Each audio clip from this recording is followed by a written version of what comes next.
Donc un grand débat que je vous propose d'organiser en deux parties. Une première partie en rebond direct à l'actualité qui est extrêmement riche au fil de ces dernières 48 heures. Et puis, c'est sûr, entre l'annonce de la PPE et puis la COP24 dans quelques jours. Une seconde partie qui sera plus dédiée à la création d'une grande filière française de l'énergie. Et nous verrons comment cette filière peut se traduire concrètement en termes de coopération entre vous. Alors nous avions prévu de vous faire réagir sur ces différents éléments. Je vais peut-être vous présenter, tout le monde vous connaît, mais quand même, Christelle Heidemann, vous êtes présidente de Schneider Electric France, Isabelle Cocher, directeur général d'Engie, Jean-Bernard Lévy, président directeur général d'EDF, et bientôt Patrick Pouyanné qui nous aura rejoint, président directeur général de Total. Alors Emmanuel Macron a réaffirmé mardi sa volonté de maintenir le cap en matière de transition écologique, de sortir des énergies fossiles. On demandera à Patrick Pouyanné comment il se prépare à transformer ces stations-service en changeant de carburant, en passant à l'électricité. En attendant, Jean-Bernard Lévy, le gouvernement fait clairement le pari de la mobilité électrique. Vous avez annoncé votre plan mobilité électrique, c'était au mois d'octobre dernier. Est-ce que votre position d'acteur historique vous favorise par rapport à la concurrence et à tous ces nouveaux entrants qui se mobilisent sur la fourniture de carburant, sur le marché de l'électricité, Total, grande distribution? Comment vous voyez l'avenir? Je voudrais d'abord dire que la mobilité électrique, c'est l'un des domaines les plus évidents, où l'on voit que le déclin des énergies fossiles et la croissance des applications de substitution par l'électricité va avoir vraiment des conséquences majeures. On est en train de parler en nombre de véhicules, en commande de batteries, d'une explosion dans les prochaines années du véhicule électrique et de tout l'écosystème qui va avec. Nous travaillons chez EDF là-dessus depuis longtemps, et nous avons décidé d'accélérer. Nous avons décidé d'accélérer avec ce plan mobilité électrique pour être un acteur important, majeur également, dans certains pays, dans les 4 pays où nous sommes présents sur toute la chaîne de valeur. Nous avons décidé de faire des efforts particuliers pour apporter à nos clients des solutions de mobilité électrique. Et nous le faisons déjà, notamment avec les nombreuses collectivités territoriales qui nous ont confié le soin de mettre dans l'espace public des systèmes de recharge. Nous le faisons aussi avec les particuliers qui ont chez eux un véhicule électrique et aussi une borne de recharge privée, de façon à leur offrir les meilleures solutions.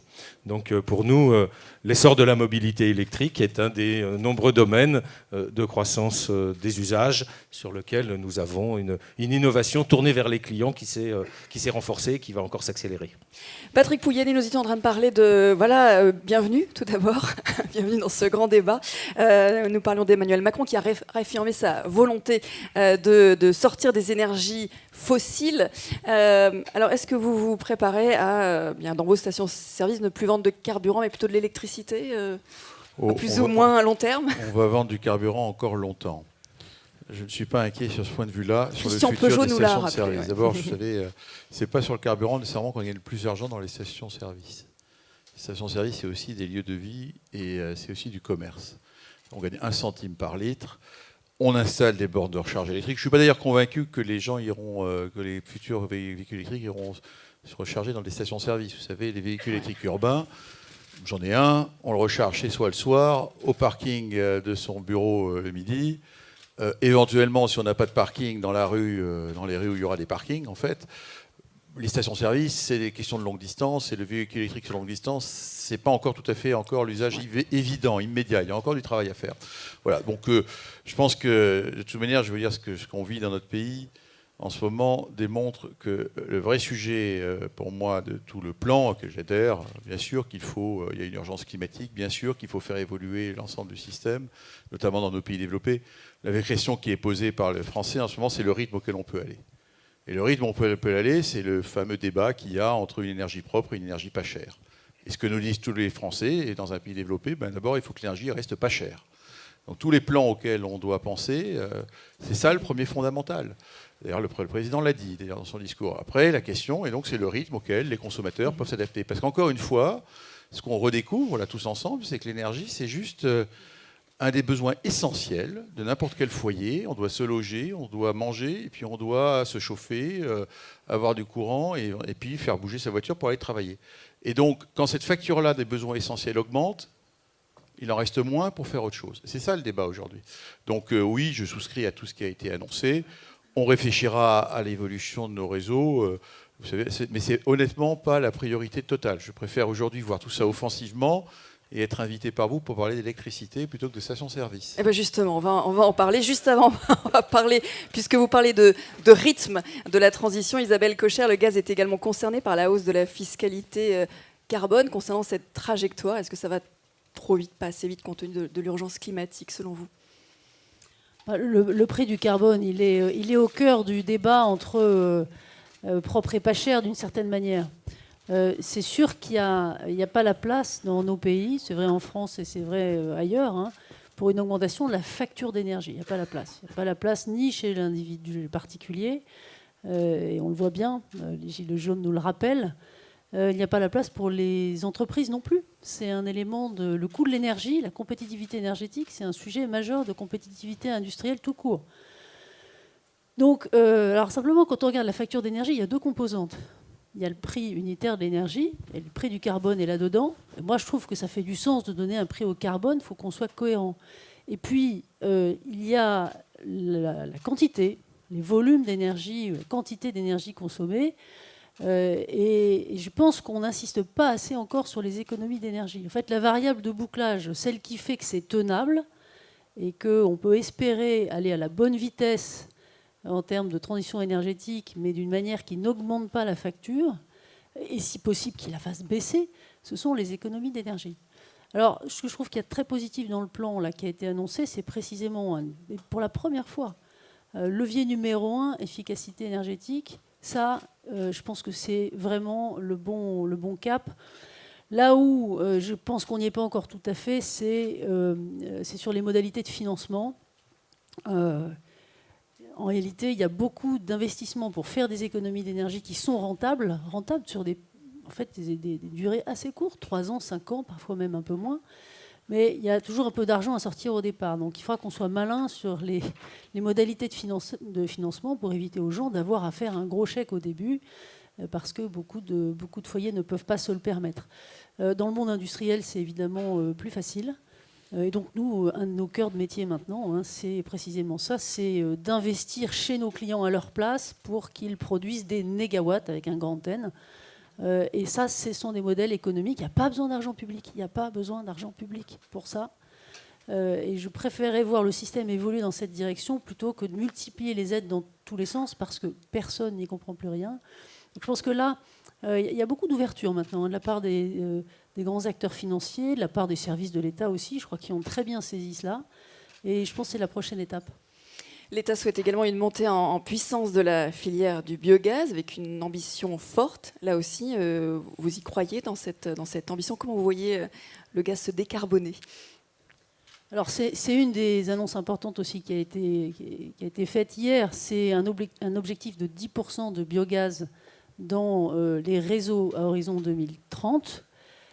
C'est ambitieux. Ça suppose de faire décoller la filière de biogaz, biométhane, et de provoquer pour la filière biométhane ce qui s'est passé pour les technologies renouvelables électriques, qui ont vu leur coût divisé par presque 10 dans certains cas. Donc on n'arrivera peut-être pas à faire diviser par 10, là, c'est pas du tout ce que je suis en train de dire, mais il y a une trajectoire qui consiste à dire on pourrait passer de 90 € du mégawattheure de biométhane aujourd'hui à peu près à environ 60 € du mégawattheure à horizon 2030. Alors un rythme qu'il faut encore déterminer, mais si c'est ça, pour une énergie renouvelable non intermittente, 60 € du mégawattheure, c'est en fait assez performant. Peut-être qu'on fera mieux, on verra. Vous voyez, 90 à 60, c'est pas non plus d'ici 2030, ça me paraît très accessible. J'espère qu'on pourra faire mieux.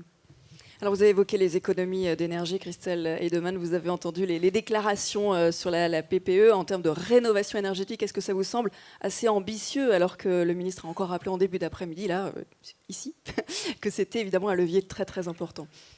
Nous, on se félicite évidemment que pour la première fois en France, on mette ce levier comme le premier. Ça fait longtemps qu'on le prône, qu'on le prêche et qu'on le met en œuvre, hein, parce qu'aujourd'hui, évidemment, c'est mis sur la scène, mais dans beaucoup de secteurs, dans l'industrie, ça a largement été dit, les acteurs industriels, parce qu'à la fin de leur compte de résultat, l'énergie, ça pèse lourd. Ça fait très longtemps qu'ils font de l'efficacité énergétique. Et finalement, si on regarde le débat aujourd'hui, et notamment quand on se rapproche du point de consommation, et Schneider Electric, nous, on fournit des technologies qui sont près du consommateur. Donc on n'est pas du tout, contrairement à mes grands voisins qui sont tous des clients que je respecte, évidemment. Mais quand on va près du point du consommateur, et c'est vrai, et ça a été dit d'ailleurs avant, il y a énormément d'innovations, les technologies existent. Le vrai challenge, c'est maintenant de travailler sur cette feuille de route, parce que la PPE, on a des objectifs ambitieux, mais maintenant il faut aller dans le détail. Et comment on fait pour donner envie aux gens de faire finalement de l'efficacité énergétique. Et les consommateurs aujourd'hui, il ne faut pas se leurrer, dans le monde de l'immobilier, les gens ne se lèvent pas le matin en disant j'ai envie de consommer moins d'énergie. Et finalement, autant le prix de son appartement, ça a un impact. Quand on est dans le tertiaire, c'est l'utilisation des mètres carrés qui a beaucoup plus d'impact financier. Voilà. Et donc on doit tous travailler la filière pour faire en sorte que naturellement les gens fassent de l'efficacité énergétique sans s'en rendre compte. Et donc là, on a un travail pour finalement créer une demande. Là où aujourd'hui les technologies existent, ça a été. Et alors l'innovation, on l'a vu avant, les chauffages électriques, solaires. Enfin, l'innovation boom. Et alors j'allais dire, et la France n'est pas juste le seul marché dans lequel ça se passe, puisqu'il y a beaucoup de marchés dans les pays émergents dans lesquels finalement ils partent d'une feuille blanche et donc ils construisent directement des nouveaux modèles. Et donc toute cette innovation au plus près de la demande d'énergie, du point de consommation, il faut qu'on arrive à la traduire en une vraie demande des consommateurs, puisque ce besoin de technologie, finalement, les gens ne l'expriment pas. Il faut que ça devienne quelque chose naturel et évidemment fluide d'un point de vue économique, parce que ça a été dit et c'est largement dans l'actualité aujourd'hui. La facture énergétique, c'est pas un sujet sur lequel on puisse agir vers le haut. Et avoir des retours sur investissement rapides pour mobiliser les gens. 20 ans, c'est beaucoup trop loin. C'est beaucoup trop long, mais finalement, quand on regarde, je prends les exemples dans un bâtiment tertiaire, les retours sur investissement des technologies. Alors évidemment, quand on est dans une passoire énergétique, il ne faut pas se leurrer, l'isolation, c'est évidemment un des premiers vecteurs. Mais quand on est dans un bâtiment tertiaire, il y a énormément de bâtiments dans lesquels la facture énergétique, on la réduit très simplement de 20 à 30%, avec des mesures très très simples. Et j'ai beaucoup d'exemples, et chaque fois que j'explique que finalement, le challenge numéro 1, c'est de pouvoir éteindre un bâtiment. Et faire en sorte qu'un bâtiment ne consomme pas le dimanche quand il n'y a personne dans le bâtiment. Ça paraît évident comme ça, on se dit il suffit d'éteindre les lumières. Mais non, parce que dans les bâtiments, il y a des serveurs, il y a de la circulation d'air, il y a des moteurs. Et donc ça, aujourd'hui, il y a des technologies pour faire en sorte qu'on puisse finalement dire, voilà, on switch on, switch off.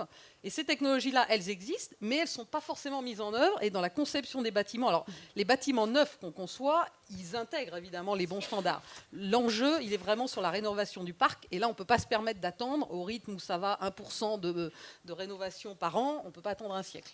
Techniquement, on sait faire, mais Jean-Bernard Lévy, peut-être une réaction sur cette efficacité énergétique dans les bâtiments. Comment en faire pour mobiliser les gens pour investir dans cette efficacité énergétique? On voit que c'est un enjeu important. Je suis entièrement d'accord que c'est un enjeu absolument essentiel et il y a beaucoup à faire. Et je crois que le président de la République, en disant une phrase assez courte mais frappante, il a dit qu'il ne comprenait pas le chèque énergie. Il l'a dit, hein.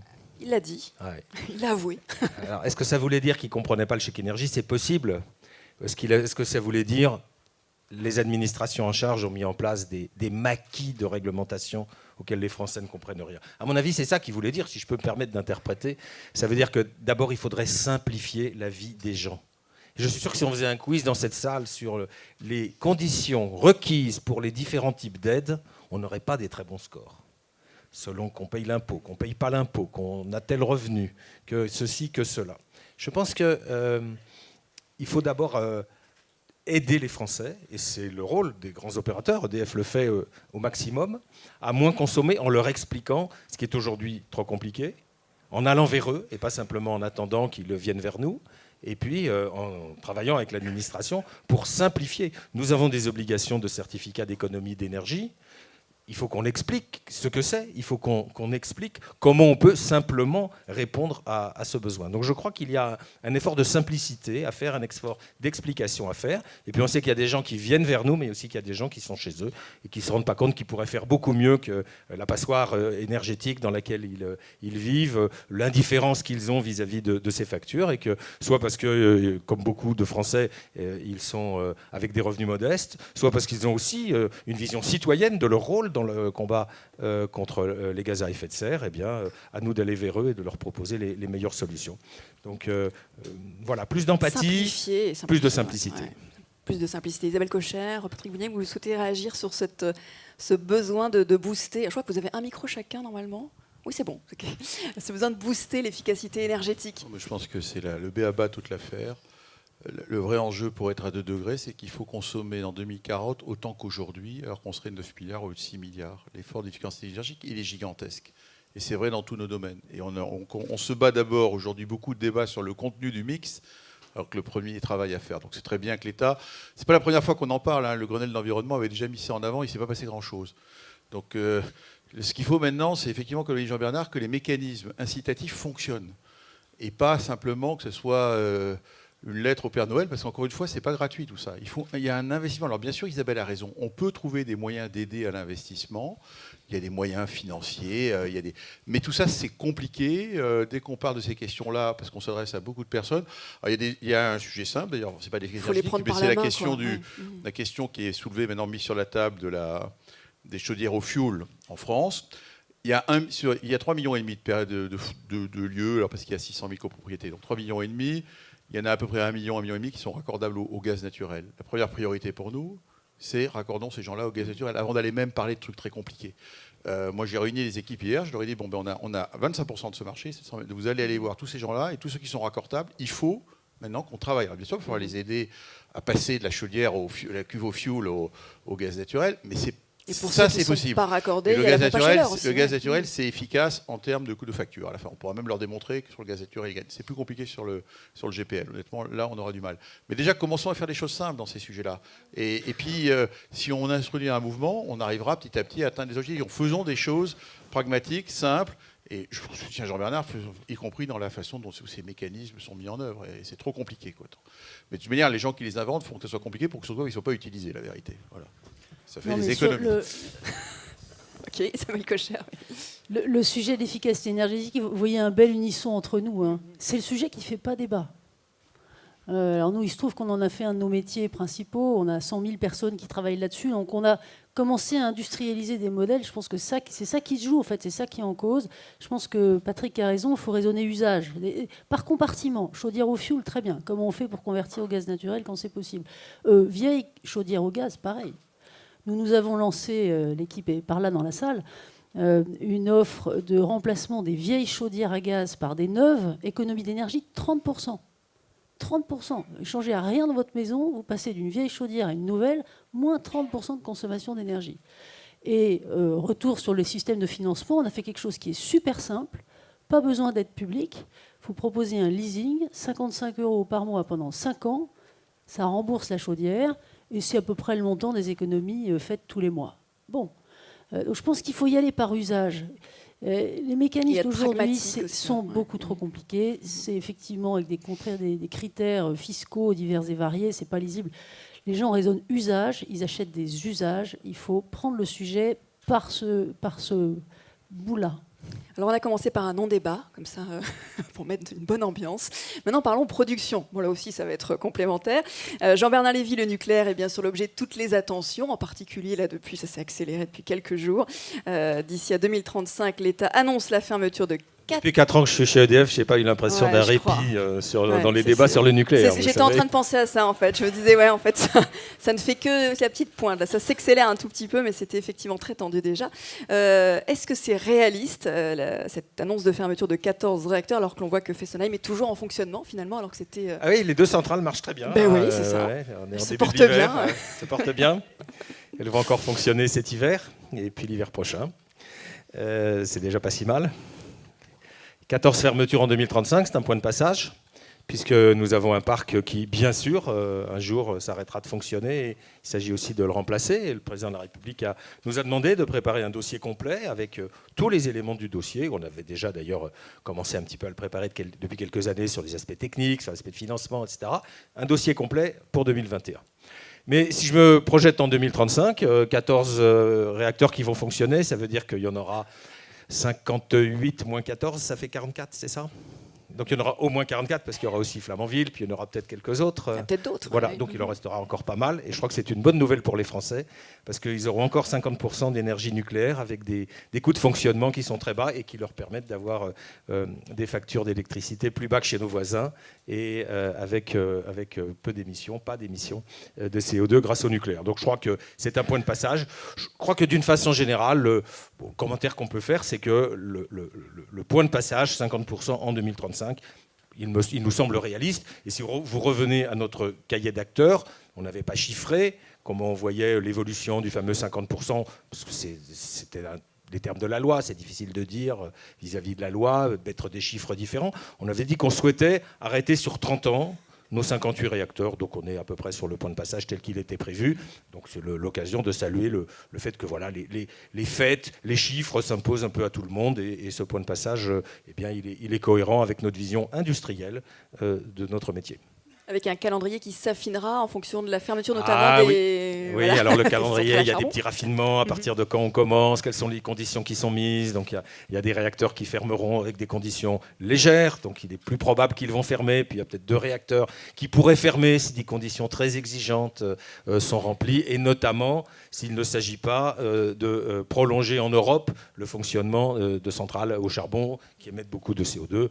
Donc il y a un point de rendez-vous qui est prévu en 2023, dans 5 ans. Ce qui est clair, c'est que les décisions qui ont été annoncées avant-hier nous permettent de travailler, de planifier au niveau de nos centrales nucléaires. C'est une très bonne chose. Donc fermeture des centrales à charbon en France, ça c'est acté. Voilà, pour 2022, elles doivent s'arrêter de fonctionner, mais c'était déjà connu, ça avait été dit à plusieurs reprises par Voilà. plusieurs responsables politiques. En fonction de ce que feront les voisins européens, là aussi ça a bien sûr un impact.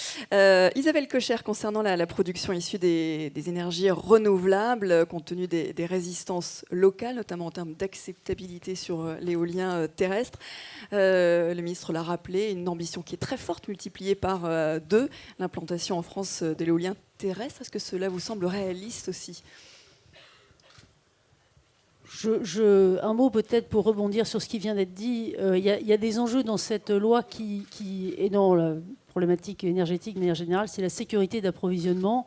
Vous avez parlé des pays européens et c'est pour ça que je rebondis. Il y a quelque chose qui est intéressant, je trouve, dans ce qui a été proposé hier, c'est la consultation des pays voisins.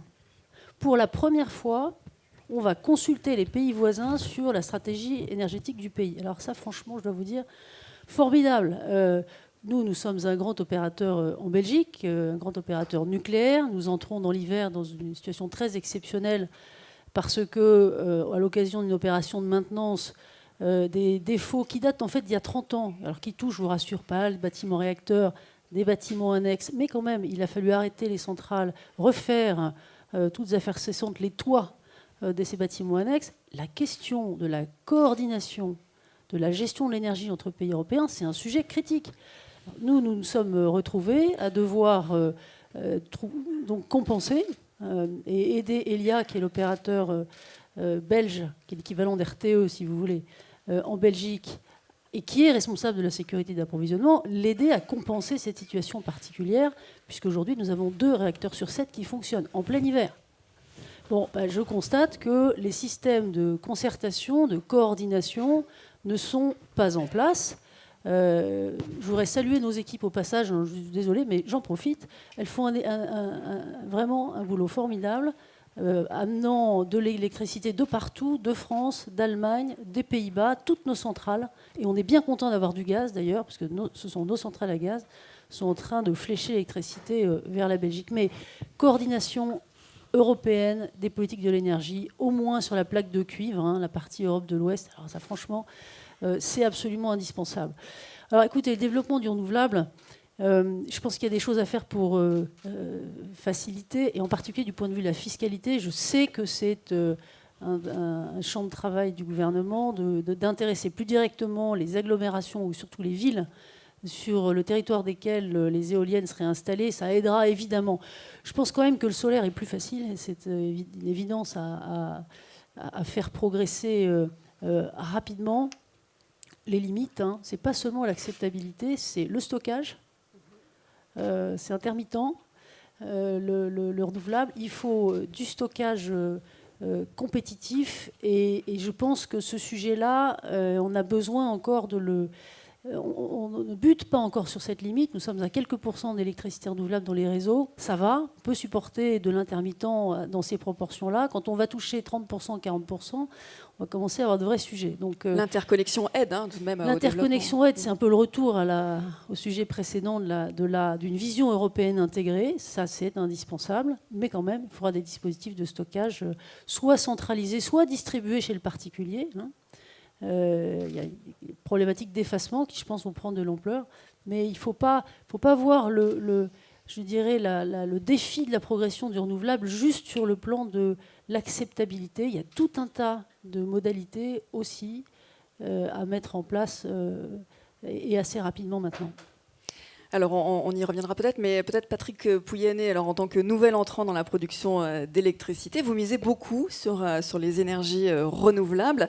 Donc, quel est votre regard, votre ambition sur le sujet? Et peut-être, est-ce que vous pensez qu'avec un nucléaire qui est bien implanté, qui est sûr et abordable, est-ce que ça freine le développement des renouvelables, selon vous, en France? Enfin, on parie sur le renouvelable et sur le gaz, il ne faut pas se tromper. Ce que nous avons fait, alors c'est vrai que Patrick Pouyanné, qui est aujourd'hui devant vous, ce n'était pas celui d'il y a un an, parce qu'entre-temps, on a fait quelques acquisitions, notamment celle de Direct Énergie, et puis de centrales à gaz en France.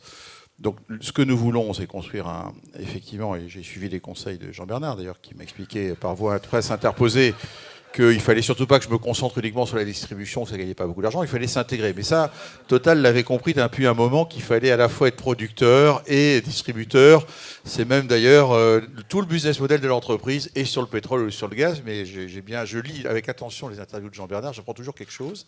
Et donc, on a décidé de s'intégrer en ayant à peu près, notre ambition, c'est de produire au moins 35-40%, je dirais, de nos besoins à nos clients, donc sur base gaz ou sur base renouvelable. Sur base renouvelable, on a des outils. Oui, enfin, soyons clairs, le nucléaire n'est pas du tout antinomique de renouvelable, mais pas du tout. D'ailleurs, la démonstration, là aussi, Jean-Bernard est clair. Si vous enlevez que 50% de nucléaire en France, il faudra bien que les autres 50% ils viennent de quelque part. Comme la partie gaz naturel, le gouvernement a dit qu'on ne pouvait pas construire de nouvelles centrales à part celles que nous allons construire à Landévisio. L'affaire en termes de gaz naturel est bornée. L'hydro, il y a un potentiel, mais qui est aussi relativement très bien exploité. Donc après, il faut aller développer des renouvelables, notamment là-dedans du solaire pour 100 gigawatts. Comme on est petit et que je respecte Jean-Bernard, il a dit 30, j'ai dit 10. Voilà, il faut savoir rester à sa place. Non, mais je pense qu'il y a. Mais par contre, ça représente des. Non, mais par contre, la vraie réalité dans ce pays, c'est que pour faire même 10 gigawatts ou 30, je peux vous dire qu'on n'y est pas du tout. Et j'écoutais avec attention ce qui a été dit. On n'y est pas en termes de processus administratif. On perd un temps fou. Il faut 15 autorisations. On n'y est pas en termes d'appel d'offres pour l'instant. Tout ça, c'est beaucoup trop petit, ce qu'on nous propose. On cumule. Alors, on n'arrête pas de faire des communiqués tous les 2 mois pour savoir on a gagné 50 mégawatts, 100 mégawatts. Mais ce n'est pas à l'échelle du sujet. Or, il faut à un moment qu'on se donne les moyens de l'ambition qu'on a. Parce que sinon, il faut qu'ils gardent ces centrales nucléaires. Hein. Parce que je peux vous dire que si on est dans un pays dans lequel on explique aux Français qu'il nous manque de l'électricité, comme ça se passe en Belgique, vous allez voir un peu la réaction. Les gilets vont être rouges, ils ne vont pas être que jaunes. Hein. Non, ça, je vous le garantis. Donc, il faut quand même, c'est un vrai sujet. Oui, donc ce n'est pas du tout antinomique. Après, c'est...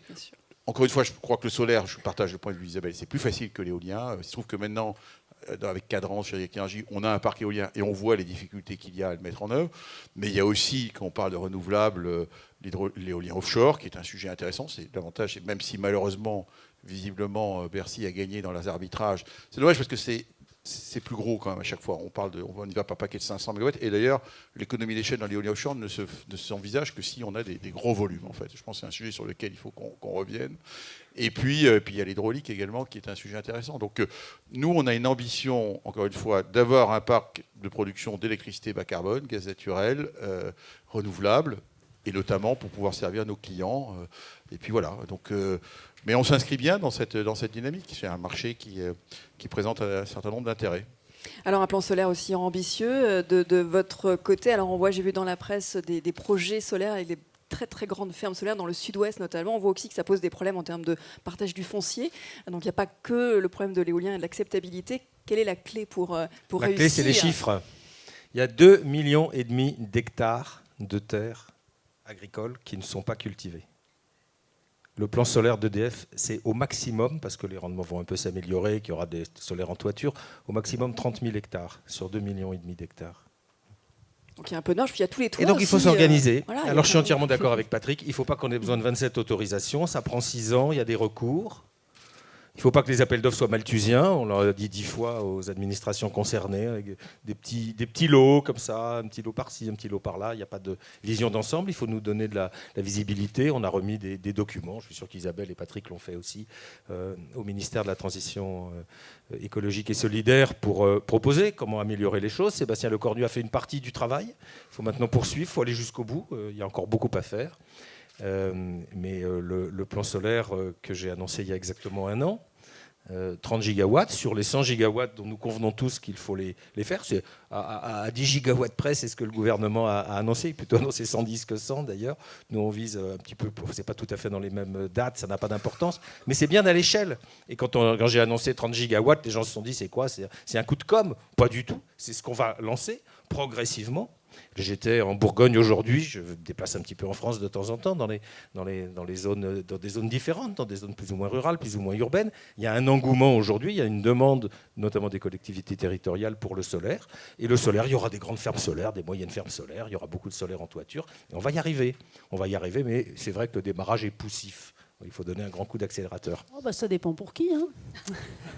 Alors, un démarrage non poussif. Non, mais c'est vrai que le sujet, c'est granulaire. On est à 8 pour l'instant sur les 100, oui, Isabelle. Hein. Mais absolument. La différence par rapport à ce qu'on a connu, c'est qu'avant, on construisait les grandes centrales, 1 gigawatt chaque, vous allez vite dans ces cas-là. Et vous en construisez peu. Là, on est en train de passer à quelque chose qui est décentralisé, et donc il faut industrialiser les petites unités. Donc ça nous pose à tous un défi considérable, parce qu'on passe d'un modèle de quelques gros objets à un modèle de dizaines de milliers de petits. Bon, quand on y travaille dans le détail, ce qu'on a commencé à faire il y a un certain nombre d'années, chez Engie, ça marche quand même. Hein. On a construit en quelques années 1 giga. Alors 1 giga, c'est jamais qu'1 giga, mais enfin on commence à être à l'échelle. Et on a tout à fait des plans. Alors nous, on n'a pas sorti de grandes cibles mirobolantes à long terme, on se contente d'en faire. Il y a un message. Non, mais attendez, on est pragmatique. On te l'a donné, on t'a laissé les 60 autres. Non, mais chez Engie, on est pragmatique. Et donc, on y va pas à pas et on teste des modèles. Là, je pense qu'on l'a trouvé, ça marche. Il y a des sujets d'autorisation administrative infiniment trop compliqués. Donc il faut continuer d'améliorer tout ça, mais ne nous installons pas trop quand même dans l'idée que tout ça finalement ne fonctionne pas. Non, c'est pas vrai. Ça a démarré, alors justement avec un impact, François Brotte l'a rappelé ce matin sur la question du transport, Christelle Hedman, l'installation de ces énergies renouvelables variables a un impact sur le réseau. Comment est-ce que vous voyez les solutions réseau ? Moi, j'aime beaucoup ce débat. Hein. Une fois de plus, hein, donc les fermes solaires, quel que soit l'opérateur qui va investir, alors faut quand même, il y a quand même des capitaux conséquents en question derrière, mais alors on parle souvent effectivement des fermes solaires en disant c'est des panneaux chinois, etc. Il y a aussi beaucoup de technologies et beaucoup de savoir-faire qui restent local. La preuve. Et en l'occurrence, on retrouve des équipements qui peuvent être Schneider Electric ou d'autres, mais voilà, il y a une vraie filière industrielle européenne, française, qui rentre en jeu dans ces technologies-là. Le réseau, évidemment, il est mis sous tension, puisque effectivement, alors c'est vrai pour les fermes solaires, la même chose va arriver avec les véhicules électriques. Hein, donc c'est des sujets sur lesquels on travaille beaucoup. Alors en France, avec Enedis, on travaille beaucoup dans d'autres pays. La France n'est pas du tout le pays le plus avancé sur ces sujets-là. Donc la force d'un groupe comme Schneider Electric, nous, on vend de la technologie. Donc évidemment, on va apprendre au plus près des clients et dans les marchés dans lesquels les choses évoluent fortement. Après, nous, les solutions sur ces sujets-là, c'est des solutions numériques dans la gestion des réseaux. Alors on commence à avoir quelques références en France avec des régies régionales, parce qu'effectivement, déjà, dans des des endroits où il y a beaucoup de fermes éoliennes, justement, ça met aussi de la tension sur des réseaux. Et donc là, on travaille beaucoup. Mais j'allais dire, l'innovation, elle est autant sur effectivement la technologie qu'on va voir aussi pour mettre en œuvre notamment des solutions d'effacement. Il va falloir aussi concevoir des nouveaux business models, le sujet de la tarification, puisque l'autoconsommation quand même a vocation à augmenter, en tout cas on le voit dans beaucoup de pays. C'est des sujets sur lesquels la Creux travaille, il y a des groupes prospectifs sur ces sujets-là, mais ça va aussi faire partie des sujets. Les équipementiers ont un rôle à jouer en matière de coopération. Justement, c'est important pour mettre tous les acteurs de façon très très large autour de la table. Alors évidemment, les producteurs, gestionnaires de réseau, les consommateurs, pourquoi pas aussi les autoconsommateurs. Oui, alors j'allais dire, nous, naturellement, ça fait très longtemps que Schneider Electric ou la filière industrielle, on travaille en meute parce que nos technologies, ce n'est pas nous qui les déployons. C'est les électriciens quand on est dans la maison, c'est des installateurs quand on est, ou c'est des intégrateurs. Voilà, donc il y a toute une filière d'acteurs en France, mais partout. Et on a l'habitude de les former, puisque finalement, si on ne les forme pas à l'utilisation et à l'installation de ces nouvelles technologies, ça a été dit avant, mais le sujet de la confiance est clé. Et donc, c'est des sujets sur lesquels on travaille énormément au sein de la filière. Donc, je préside également le Gimelec. Voilà, c'est toute la filière des acteurs parce que, effectivement, on doit travailler de concert. Et puis, évidemment, ensuite, avec les énergéticiens qui, eux, amènent la technologie. Donc, après, on n'a pas vocation à faire en sorte que... on a la chance, j'allais dire, en France, quand même, d'avoir 3 grands acteurs qui sont reconnus. Et d'ailleurs, nous tous, on opère bien au-delà de la France. Et c'est une filière électrique qui est très forte à l'international. Et donc, ça fait partie... Alors, je ne vais pas préparer... ça tombe bien. Isabelle en parler, mais c'est des sujets sur lesquels il y a un vrai savoir-faire. Il faut savoir comment on garde ce savoir-faire, comment on continue à innover et comment on fait pour, finalement, que la marque électrique France continue à être reconnue à l'international. Eh bien, alors justement, nous allons poser la question à Isabelle Cocher, merci. Vous êtes la présidente du comité stratégique de filière, le CSF, nouveau système énergétique. Quelle est l'ambition, justement? Comment construire cette grande filière française à l'international? Je pense que c'est une bonne initiative déjà d'avoir créé ces filières et pour la première fois d'essayer d'avoir une vision globale du sujet. D'ailleurs, une vision globale du mix énergétique, hein, parce que tout ce dont on discute aujourd'hui, je pense que c'est la première fois que vous avez 4 acteurs comme ça, qui représentent les grands acteurs énergéticiens français et qui ont chacun trouvé les moyens de s'exprimer dans cette PPE et de faire aboutir quelque chose qui est un mix énergétique équilibré, intelligent. Bon, je trouve qu'il faut le saluer. Et le pendant de ça, c'est une réflexion finalement d'industrialisation de cette PPE. Très bien, maintenant que ces orientations sont fixées, comment est-ce qu'on fait pour que l'industrie française, au fond, arrive à se positionner à très grande échelle sur ces sujets-là? On a un track record qui est très bon parce que voilà, on est tous là. Et en même temps, sur les dernières années, sur le plan technologique, quand même, on peut mieux faire. Regardez ce qui s'est passé sur le solaire, sur l'éolien.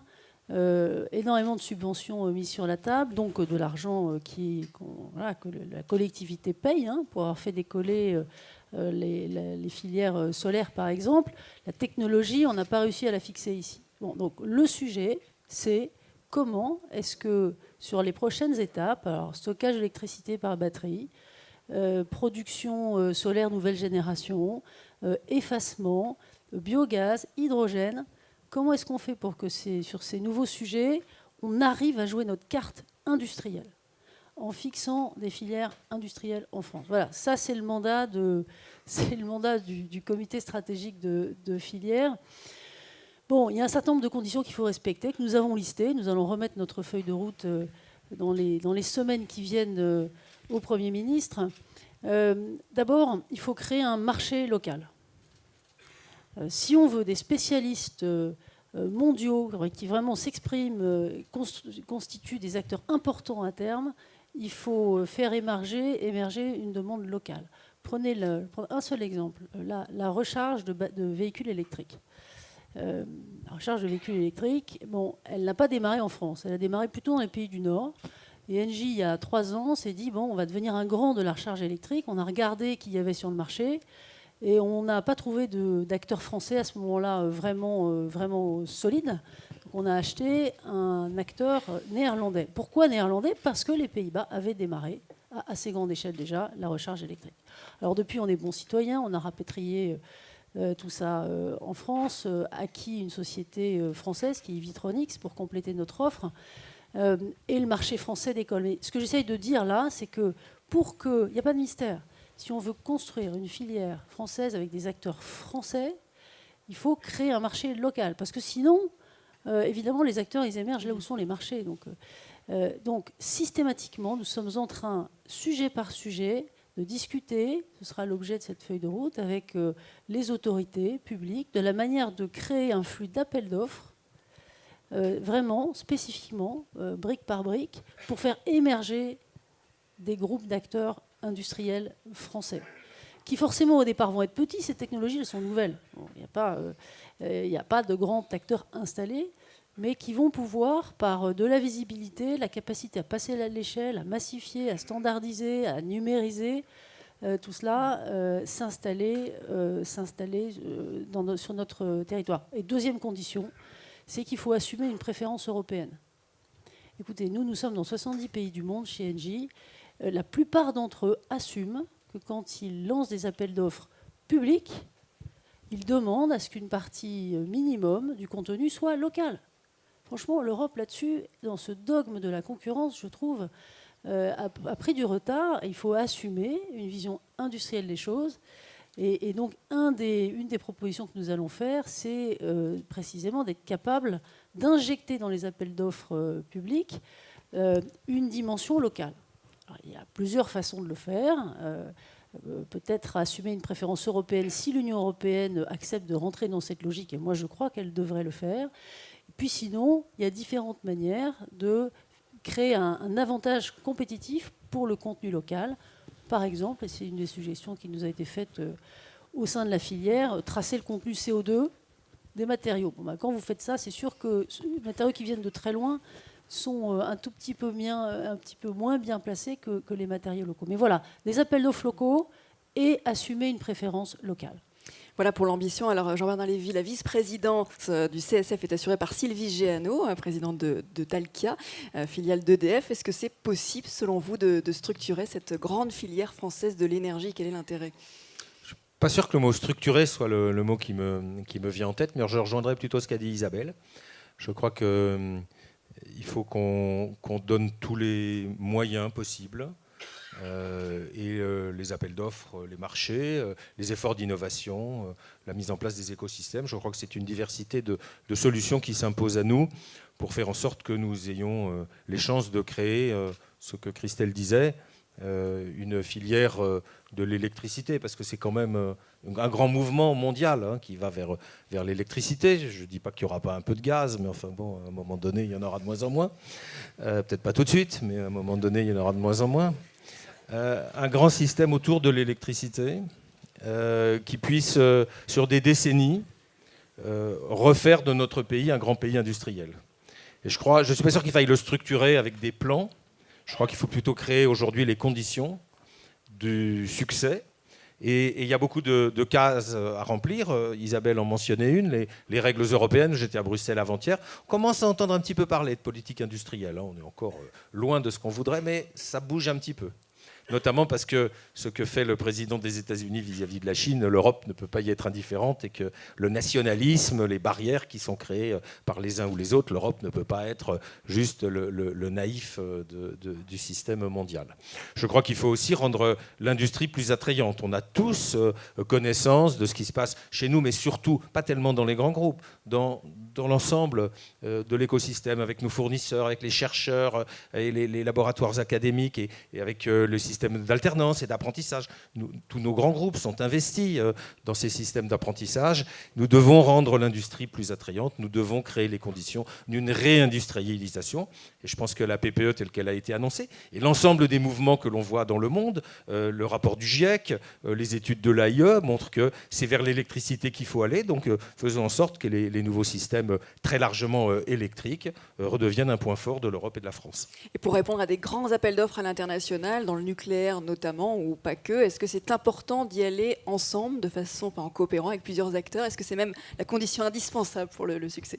Mais lorsque nous avons répondu récemment à des besoins de grands pays voisins, j'avais à l'époque proposé, mais je n'ai pas été suivi par mes camarades, certains de ceux qui sont autour de la table.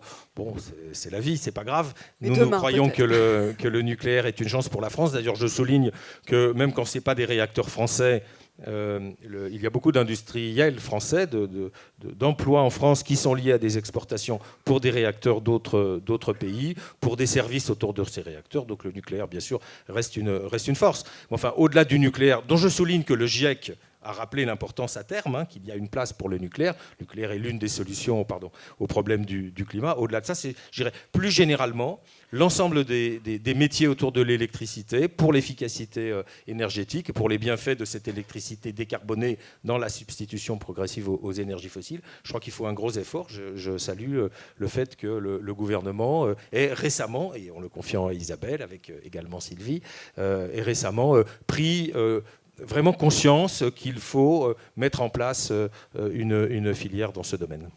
Merci. Patrick Pouyanné, si on sort de nos frontières, même des frontières de l'Europe, comment les entreprises françaises de l'énergie, selon vous, sont-elles perçues à l'international ? Bien. Vous avez vu autour de cette table, on a dans ce pays parmi les plus grands acteurs mondiaux. Enfin, c'est une des forces. Il y a 3 grands groupes, j'ajoute Schneider, j'en ajoute d'autres. Enfin, c'est une des très grandes forces, une des grandes réussites de l'histoire industrielle du pays. Et on a réussi à créer des acteurs, des opérateurs mondiaux que beaucoup de pays nous envient. Donc c'est une force. Je peux vous dire que pour passer plus de temps effectivement à l'étranger, au Moyen-Orient, un peu partout, ils savent que la filière énergétique française est considérée comme une filière d'excellence. Ça, j'ai zéro doute. Après, la question que vous posiez, et j'adore, peut-être mon ancien passé de haut fonctionnaire, mais dès que je vois le mot filière, moi je commence à m'inquiéter. Parce que la réalité des choses, c'est qu'aujourd'hui, à la fin, c'est bien, mais l'enfer est pavé de bonnes intentions. Et je prends par exemple quand même ce qui s'est passé depuis quelques années sur tout ce qui s'appelle panneaux solaires. Les panneaux solaires, il faut bien voir que notre administration, les appels d'offres de la CRE, ont tout fait pour favoriser des panneaux solaires qui ne soient surtout pas ceux qu'on fabriquait en Europe, pour ceux qui essayaient d'en fabriquer. Les normes fixées faisaient que les panneaux solaires dont nous avions implanté des usines étaient pénalisés par rapport aux autres. J'ai eu beau aller expliquer cela à des ministres, tout le monde s'en moque. Donc moi je veux bien qu'on fasse des grandes déclarations sur ces sujets-là. On a même fait pire puisque définitivement l'Europe a décidé que finalement l'intérêt du consommateur européen c'était l'énergie la moins chère. Donc on a fin des taxes sur les panneaux chinois. Maintenant ils rentrent comme ils veulent. Donc je peux vous dire que les quelques usines qui existent encore en Europe, il y en a en France, elles ne vont pas durer. Mais visiblement ce n'est pas un souci. Donc ça, je le dis parce qu'on recommence en ce moment, j'entends également les discours sur les batteries, je trouve que c'est nous qui avons la Société européenne de batteries SAFT, il va se passer la même histoire. Donc lorsqu'on parle de contenu local, vous savez, les batteries, ce qui va se passer, c'est que ça ne s'exporte pas des batteries. Donc les usines chinoises commencent à s'implanter en Europe. Les Allemands viennent de les accueillir, en Allemagne de l'Est, avec d'ailleurs pas mal de subventions, tout cela. Ils vont être locales. Mais est-ce que ça vaut la peine? Mais pendant ce temps-là, toute la technologie chinoise, elle est développée en Chine, dans un marché totalement protégé, auquel aucun acteur étranger ne peut avoir accès, puisque pour avoir les subventions sur les batteries d'un véhicule chinois, il faut être chinois, et il faut en plus fabriquer la batterie en Chine. Donc c'est un marché qui est fermé. Tous ces acteurs sont en train de développer une technologie. Ils ont déjà des megafactories, ils vont implanter leurs usines, ils seront plus compétitifs, ils auront un temps d'avance. Et on nous dit, il faut faire un Airbus européen. Il va se cracher l'Airbus, je vais vous dire. Et moi, je n'ai pas envie d'embarquer parce qu'on ne parle pas de petits montants. Une usine de panneaux solaires, on parlait de 50 millions. Là, on parle de 5 milliards, en gros. Même pour moi, je peux dire que c'est pas près d'y aller. Non, mais je veux dire, donc moi, je veux bien qu'on développe. Bien sûr qu'il faut bien sûr que l'Europe, l'Allemagne a fait un gigantesque cadeau à l'humanité, 100 ou 200 100 à plus de 100 milliards. Développant cette filière grâce à l'Allemagne. Bon. Mais si on passe notre temps, nos consommateurs européens, à faire des cadeaux et qu'il n'y ait pas d'impact sur les emplois dans notre continent, ça ne va pas boucler. Et les gens, ils s'en rendent compte. Donc il y a vraiment, c'est un impératif cette affaire. Simplement, il va falloir prendre des mesures un peu courageuses. Et c'est fondamentalement, quelque part, faire en sorte que les frontières doivent être protégées. On ne peut pas continuer à... Parce qu'on subventionne, les États européens vont subventionner quelque part tout cela. Il faut le faire. Mais il faut savoir ce qu'on veut en termes de politique industrielle. Donc, sur les batteries, sur les panneaux solaires, sur d'autres filières, il faut qu'on soit pragmatique.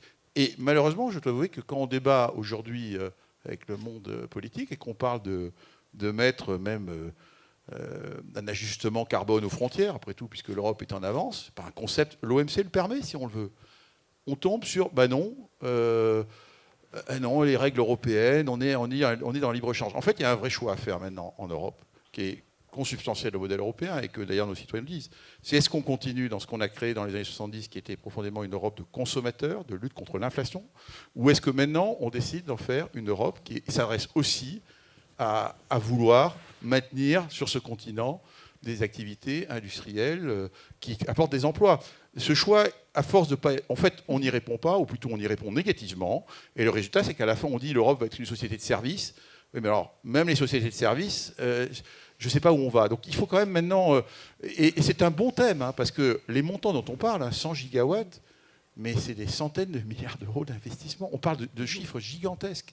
Donc qui va en profiter derrière? C'est ça aussi la question qui nous est posée. Je pense que les Français accepteront de payer de la fiscalité écologique s'ils arrivent à avoir le bouclage complet, soit en termes de les aider à économiser de l'énergie, soit en termes de on crée des emplois. Mais si on ne voit pas d'impact, ça ne va pas fonctionner notre affaire. Or, pour l'instant, bien sûr, nous, les opérateurs, on en profite. Je développe de l'emploi en France dans mes filières, mais ce n'est pas à la taille de ce que ça pourrait être si on arrive à démultiplier les filières. Donc, je suis ravi qu'Isabelle, moi, le mot filière, je vous dis, j'ai eu peur, mais Isabelle n'a pas peur, donc, et elle va nous aider à faire en sorte que tout ça se structure. Enfin, il y a une ambition, sans aucun doute. On l'a fait d'ailleurs, objectivement, dans la filière que je connais le mieux, qui est la filière pétrolière. Sachez qu'il y a tout un tas de sociétés technologiques qui nous suivent quand on parle à l'international. Elles ont développé un savoir-faire à partir de projets qu'on les a amenés, parce que bien évidemment, on a un intérêt à travailler plutôt avec des acteurs pas très loin de chez nous qu'on connaît, à développer tout cela. Il y a aussi un jeu d'alliance, l'alliance qu'on a tous les deux sur l'hydrogène, sur lesquels on s'est mis d'accord pour travailler ensemble, pour faire émerger des filières hydrogène, notamment l'hydrogène industriel. C'est aussi un moyen de drainer les acteurs. Et c'est un sujet sur lequel on va travailler ensemble. Isabelle Kocher, vous souhaitiez réagir? Je pense que on est très alignés, vous entendez, sur en fait, la nécessité d'ancrer tous ces acteurs industriels ici. Moi, je pense qu'il faut être optimiste sur le sujet. C'est comme ça qu'on arrive à faire quelque chose. J'ai l'impression que la volonté politique progresse. J'ai l'impression que la prise de conscience progresse. Je suis assez convaincu qu'un tas de dispositions qui sont dans les appels d'offres sont là, non pas parce qu'il y a une volonté machiavélique d'éradiquer les acteurs français, juste ça n'a pas été pensé. Donc je suis convaincu que si on reprend tous les paramètres et qu'on les aligne pour dire on veut de la préférence pour des acteurs industriels qui créent de l'emploi ici, on va y arriver. C'est un travail de fourmi qu'on a engagé au sein de la filière avec tous les acteurs qui sont là. Et vraiment, c'est un travail de fourmi. Juste sur l'économie, création de l'emploi, l'économicité de tout ça, on vient d'inaugurer une grosse installation de gaz, de biogaz, dans le Loiret. L'économie, c'est simple. 10 millions d'investissements privés. Donc ça veut dire des fonds qui s'investissent, une rémunération de ces fonds évidemment, et puis des acteurs industriels qui construisent ces 10 millions. 1,5 million d'aides de l'État, ça c'est l'équivalent de, je dirais, l'aide par le tarif subventionné. 5 emplois créés locaux. Bon, si on fait ça fois 400, ce qui est à peu près la dynamique dans la PPE, ça fait de l'argent public, c'est vrai.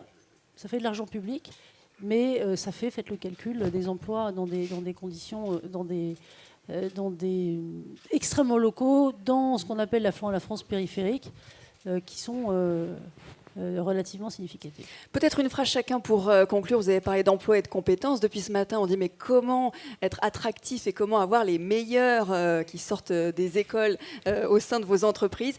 Qu'avez-vous envie de dire à un jeune là, qui se pose la question pour le motiver pour venir dans vos différentes entreprises? Moi, j'allais dire, nous, on a inauguré notre... Parce que, accessoirement, nous, on produit des produits. Hein, on ne produit pas des électrons chez Schneider Electric. On exporte depuis la France. On a plus de 35 usines en France. On a inauguré une de nos usines comme vitrine Industrie du futur. On a eu 2500 clients, donc beaucoup plus de visiteurs. Et chaque fois qu'on a des jeunes qui viennent, ils ressortent de là avec une image complètement différente, évidemment, de ce que c'est que l'industrie, de la révolution qui est en marche dans le monde de l'énergie.